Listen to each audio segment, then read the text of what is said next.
वैशाख चौथ की कथा। एक साहूकार था, उसके पास धन धान्य बहुत ही था। उसके बेटे की बहू हमेशा भोजन व कुल्ला करके बाहर जाती थी, तो पड़ोसन पूछती कि बहू आज क्या भोजन किया है। बहू कहती कि जो भी बासी भोजन पड़ा था वही खा लिया। उसकी सासू हमेशा ऐसी बात सुन सुनकर परेशान हो गई। सासू जी ने ससुर जी से कहा कि बहू रोज रोज पड़ोसन से झूठ बोलती है। लोग क्या सोचेंगे कि बहू को हमेशा बासी भोजन करवाते हैं। जब ससुर जी ने बोला, तुम झूठ बोल रहे हो, कल मैं बहू को भोजन करवाऊंगा।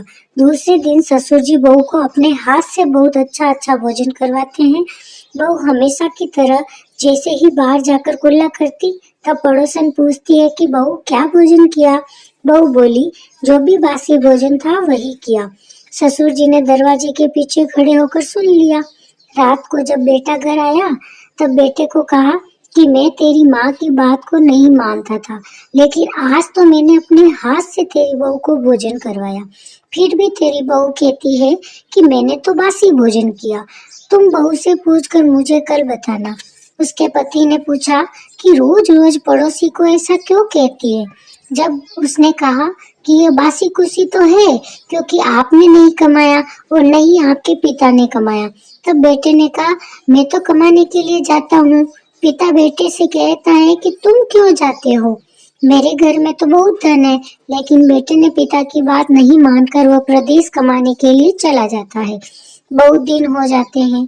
बहू एक दिन गली में सब औरतों को चौथ का व्रत करके कहानी कथा कहती हुई वह सुनती हुई देखती है, तो वह पूछती है कि आप सभी औरतें यहाँ पर क्या कर रही हो। तब उन्होंने कहा कि हम सभी चौथ माता का व्रत कर रहे हैं। बहू ने कहा, इसके करने से क्या होता है। तब उन्होंने कहा कि चौथ का व्रत करने से अन्न, धन, लाभ, लक्ष्मी व बिछड़े हुए का मिलाप होता है। जब वह भी चौथ का व्रत करने लगी, फिर कहा कि विधि बताओ, महीने का 30 गेहूं गिनकर रख देना, एक एक गेहूं हमेशा खिसकाती रहना। 30 ही गेहूं हो जाने पर उस दिन व्रत का लेना। सासू जी सुबह की रोटी को एटवाड़ा में खड्डा करके डाल देती, दोपहर को रोटी ब्राह्मणी को देती, 4 बजे एक पाडा को देती, शाम की रोटी महल में ले जाकर घर पर रखती, जिसको शाम को चांद देकर खाती थी। चौथ के दिन एक दमड़ी का तेल, एक दमड़ी का गुड़ से चौथ विनायक की पूजा करती थी। बहुत दिन हो गए। जब चौथ माता ने सपने में आकर कहा कि सेठानी जी, बेटी जाग रही है या सो रही है, तब उसने कहा कि न तो जाग रही हूँ न ही सो रही हूँ, मैं तो चिंता में हूँ। चौथ माता कहने लगी कि तेरे पति से मिलाप करवा दूं क्या।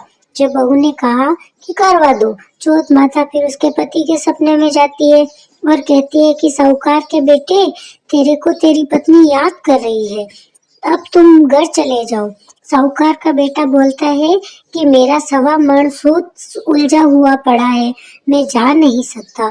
चौथ माता ने कहा, सुबह उठकर स्नान करके चौथ विनायक का नाम लेकर दादी तकिया के ऊपर बैठ जाना। देने वाले देकर चले जाएंगे, लेने वाले लेकर चले जाएंगे, तेरा सारा सूत सुलझ जाएगा, तुम घर चले जाना।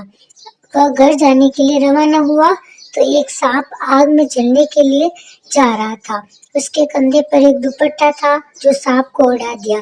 सांप ने मुड़कर कहने लगा कि मैं तुझे खाऊंगा, तुमने मुझे क्यों बचाया। साहूकार ने बोला, मैं वापस आऊं तब मुझे खा लेना, क्योंकि मेरी पत्नी व माँ मेरा इंतजार कर रही है। सांप ने कहा कि तुम मुझे वचन दो। वचन क्या दूं, आप मुझे घर आकर डस लेना। वह घर पर आ गया, लेकिन किसी से बात नहीं करी। माँ बाप ने कहा कि आदतें तो जैसी की वैसी है, इसमें कोई भी सुधार नहीं आया। इसके पश्चात अपनी पत्नी के पास गया और कहा कि आज हमारे घर पर मेहमान आएंगे। पहले पगथिया पर रेत, दूसरे पगथिया पर पुष्प, तीसरे पगथिया पर अंतर, चौथे पगथिया पर दूध, पांचवें पगथिया पर पेड़ा रखकर सभी पगथिया सजा देना। इधर चौथ विनायक दोनों बोलती हैं कि अगर इनकी सहायता हम नहीं करेंगे तो हमारी मान्यता कौन करेगा। चौथ माता ने कहा कि तुम ढाल बन जा और मैं तलवार बन जाऊं। रात को सांप आकर रेत में लुटा, फिर अंतर पुष्प में लुटकर दूध पिया और पेड़ा खाया। खा पी कर ऊपर चढ़ा तो चौथ विनायक ने मिलकर उस सर्प के 3 टुकड़े करके सांप को मार दिया।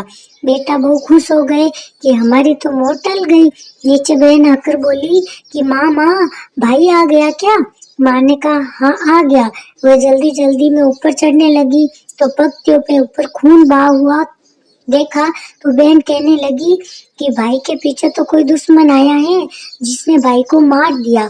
ऊपर से जब भाभी कहती है कि भाई साहब, आपके भाई को किसी ने नहीं मारा है, आपके भाई का शत्रु मरा है। जब माँ भाई भाभी को नीचे बुला लिया, भाई ने पूछा कि मेरे पीछे से किसने पूजा व्रत व दान पुण्य किया? माँ ने कहा मैंने तो कुछ भी नहीं किया। बहू बोली मैंने किया। सासू जी ने कहा मैं तो तेरे को 4 समय तक खाना खाने के लिए देती थी, फिर तुमने कैसे व्रत किया? सुबह की रोटी को एटवाड़े में गड्ढा करके डाल देती, दोपहर की रोटी ब्राह्मणी को दे देती, 4 बजे एक पांडे को देती, शाम की रोटी महल में ले जाकर घर पर रखती, जिसको शाम को चांद देकर खाती थी। चौथ के दिन एक दमड़ी का तेल, एक दमड़ी का गुड़ से चौथ विनायक की पूजा करती थी। इसके बाद भोजन करती थी। ब्राह्मणी से पूछा तो ब्राह्मणी ने कहा हाँ मुझे देती। गड्ढा खोद कर देखा तो सोने के चक्कर निकले। पाडा को पूछा तो पाडा भी हंसने लगा, फूल खिलने लगे। फिर पलसारी की दुकान पर चलकर एक दमड़ी के गुड़ तेल का हिसाब दिया। हे चौथ माता, उसका सुहाग रखा जैसा ही सबका सुहाग रखना, ये बिछड़े हुए को सबको मिलाना। चौथ माता की जय हो।